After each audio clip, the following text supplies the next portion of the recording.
Belgian detective Hercule পোরো, যাকে সৃষ্টি করেছেন আরেক বিখ্যাত ডিটেকটিভ শার্লক হোমসের নির্মাতা আর্থার কোনান ডয়েলের উত্তরসূরি ক্রাইম কুইন খ্যাত আগাথা ক্রিস্টি।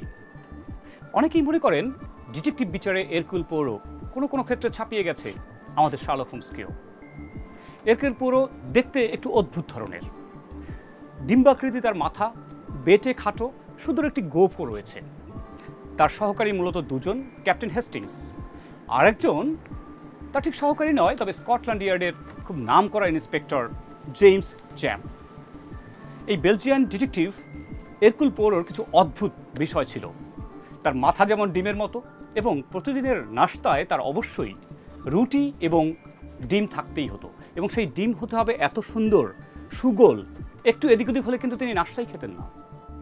আমরা জানি ক্রাইম কুইন খ্যাত আগাথা ক্রিস্টির বেশিরভাগ কেস কিন্তু বিষক্রিয়া নিয়ে, কিন্তু আমার কথা সেখানে শেষ নয়। আর্থার কোনান ডয়েলের উত্তরসূরি এই আগাথা ক্রিস্টি কি করে বিশ্ব জয় করলেন, এটি কিন্তু অবশ্যই একটি বিস্ময়কর তথ্য। আমরা তাকে জানতে চাইলে অবশ্যই এরকুল পোরো এবং আরেকজন ডিটেকটিভ মিস মার্পলের গল্প পড়তেই হবে। আমাদের এবারের প্রশ্ন, detective fiction writer Agatha Christie ঠিক কী নামে পরিচিত?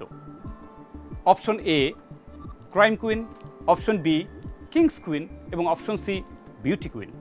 উত্তর পাঠান ইমেলের মাধ্যমে আপনার নাম, ঠিকানা, মোবাইল নম্বর এবং ছবি সহ।